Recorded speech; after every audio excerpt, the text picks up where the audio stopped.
Assalamualaikum warahmatullahi wabarakatuh. Kembali lagi dengan channel saya Fauzia Faki. Saya di sini akan membahas mengenai normalisasi sebuah database. Di sini untuk yang akan kita bahas mengenai apa itu normalisasi, pendekatan tabel universal, kemudian syarat sebuah tabel tersebut memiliki kenormalan. Selain itu, saya juga akan membahas mengenai tahapan normalisasi. Jadi pada tahapan ini nanti tahapan itu sebenarnya ada 6. Jadi yang kita akan pelajari kali ini ada 4, yaitu tahap pertama, kedua, ketiga, dan BCNF. Baik, langsung ke materi yang pertama, yaitu normalisasi. Normalisasi adalah proses sebuah pengelompokan atribut data yang membentuk entitas sederhana, non-redundansi, fleksibel, dan mudah beradaptasi, sehingga dapat dipastikan bahwa database tersebut dapat berkualitas secara baik. Gambar ini merupakan sebuah database dari Sales, dimana ini ada tabel. Tujuan dari normalisasi ini untuk menghilangkan dan mengurangi redundansi data. Redundansi itu merupakan sebuah pengulangan data. Dan tujuan yang kedua adalah untuk memastikan dependensi data. Dependensi data ini yang dimaksud itu data berada pada tabel yang tepat. Jika data dalam database tersebut belum dinormalisasikan, maka akan terjadi kemungkinan yang akan merugikan sistem secara keseluruhan.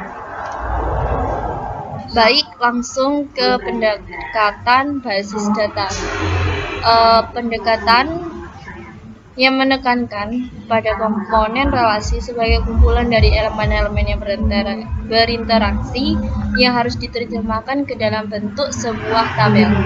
Jadi pendekatan basis data menurut objek ini pendekatan dari relasi tersebut ke dalam sebuah bentuk tabel, tetapi yang harus dibentuk ke dalam sebuah tabel, tetapi kita harus membuat objeknya terlebih dahulu. Ini merupakan contoh dari sebuah pendekatan basis data objek.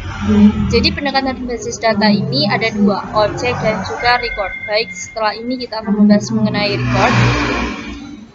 Di sini ada pendekatan basis data record, yaitu pendekatan yang menekankan pada sebuah tabel. Jadi tabel sebelumnya itu, tabel ini nanti ini kan objek. Jika kita pendekatan basis data secara tabel, ini nanti akan dijadikan sebuah tabel-tabel. Ada tabel buku, ada tabel pinjam, dan lainnya. Ini merupakan contoh dari pendekatan basis data record. Oke, next. Tahap tabel universal. Tabel universal merupakan hasil rangkuman data dari dokumen-dokumen yang ada. Jadi di sini contoh merupakan tabel universal. Nah, jika tabel ini akan dirangkum, maka akan menjadi sebuah sumber data itu menjadi data mahasiswa, data kuliah, data dosen, nilai, dan jadwal. Jadi tabel yang ini bisa kita rangkum menjadi satu. Misal di sini ada namanya di sini ada Ali Akbar, alamat. Ini merupakan data mahasiswanya jika kita rangkum. Dan kemudian di sini ada SKS, mata kuliah. Ini merupakan data kuliahnya. Sedangkan di sini juga ada dosen. Dosen ini berfungsi untuk data data dosen. Kemudian di sini ada nilai dan juga ada jadwal. Jadi ini nanti biar tidak terlalu banyak, makanya gunakan untuk merangkum. Baik, pada materi selanjutnya ini kita akan membahas mengenai bentuk-bentuk normal yang pertama, yaitu bentuk normal yang pertama ini bisa disebut dengan 1NF atau first normal form. Di sini sudah ada syarat-syarat pada pembentukan 1NF, di mana Di sini tidak ada set atribut, multi value, komposit, dan kombinasi. Jadi di sini itu setiap data tidak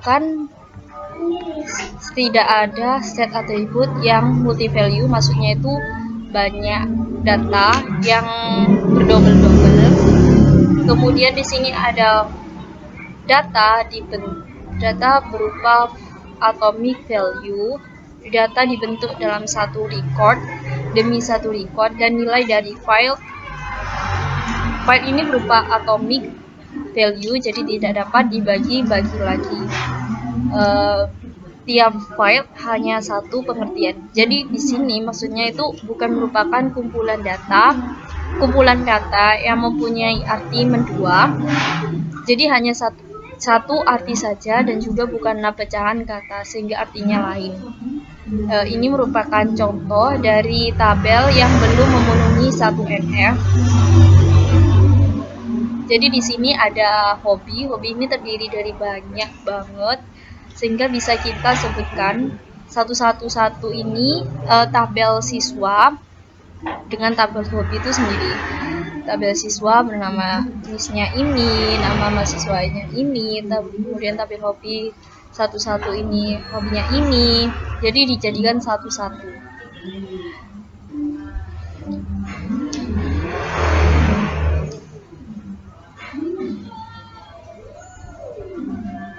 Baik, pada tahap kedua ini kita akan masuk ke 2NF atau second normal form. Di sini syaratnya yaitu telah memenuhi 1NF, bentuk data telah memenuhi kriteria bentuk normal ke-1. Kemudian di sini sudah ditentukan kunci-kunci file. Ini maksudnya adalah sudah ditentukan kunci-kunci file, di mana kunci file itu haruslah unik dan dapat mewakili atribut lain yang menjadi anggotanya.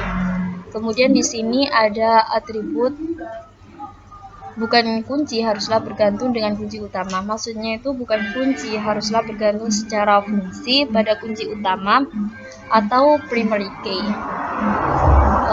Lanjut, kita masuk ke ini contoh dari bentuk normal second normal form. Tabel di atas ini telah memenuhi 1NF. Tabel ini namun belum memenuhi 2NF. Kenapa? Karena di bagian list kode mapel yang dianggap sebagai primary key. Sedangkan tabel di atas perlu dekomposisi menjadi beberapa tabel untuk memenuhi syarat 2NF. Dekomposisi sesuai dengan fungsional dependensi. Di situ sudah saya kelompokkan functional dependency, NIS, kode mapel, ini sebuah nilai. Dari ini nanti akan melakukan dekomposisi tabel. Nilai ini akan terdiri dari NIS, kode mapel, dan nilai. Baik, kita masuk pada bentuk normal tahap ketiga atau third normal form atau 3NF. Yang pertama telah memenuhi 2NF atau normal kedua. Atribut bukan kunci, tidak memiliki dependensi transitif terhadap kunci utama atau pada sebuah primary key. Kemudian di sini setiap atribut yang bukan kunci haruslah bergantung hanya pada primary key dan pada primary key secara menyeluruh. Ini adalah contoh relasi yang telah memenuhi bentuk 2NF, tapi ini tuh belum memenuhi bentuk 3NF. Pada relasi tersebut masih terdapat atribut non-primary key, yakni pada alamat kota dan alamat provinsi yang memiliki ketergantungan terhadap atribut non-primary key yang lainnya, yaitu kode pos. Nah, kode pos itu nanti akan menjadi sebuah alamat akan menjadi sebuah alamat,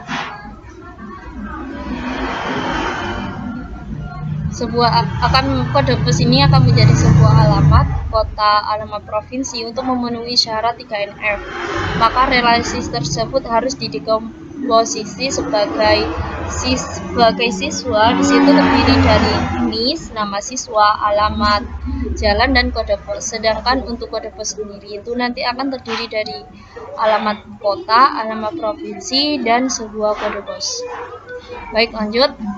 Nah, kenapa di sini bentuk-bentuk normal BCNF tidak digabungkan dengan bentuk normal tahap 3? Karena BCNF ini pasti masuk ke tahap 3, tetapi tahap 3 belum tentu masuk ke BCNF. Jadi di sini sudah kita lihat syarat-syarat dari BCNF, yaitu suatu relasi disebut memenuhi BCNF jika dan hanya jika setiap determinan yang ada pada relasi tersebut adalah kandidat A. Kemudian untuk normalisasi ke bentuk BCNF, maka tabel 3NF didekomposisi menjadi beberapa tabel yang masing-masing akan memenuhi BCNF. Nah, ini kan normalisasi sebelumnya seperti ini. Nanti kita akan didekomposisi menjadi tabel ini, 2 ini. 1, 2. Ada ID sales, nama sales, kemudian nama sales, dan nomor telepon. Jadi tujuan membentuk BCNF ini multiple candidate key menjadi lebih eksplisit hanya pada kandidat key ya. Jadi untuk menghindari update anomali yang masih mungkin terjadi pada 3NF. Jadi itu. Baik, pelajarannya sudah selesai. Apabila ada salah kata, saya mohon maaf. Dan apabila ada yang ingin didiskusikan, silakan komentar di bawah. Apabila ada yang salah dari saya, bisa kalian benerin di kolom komentar. Terima kasih. Wassalamualaikum warahmatullahi wabarakatuh.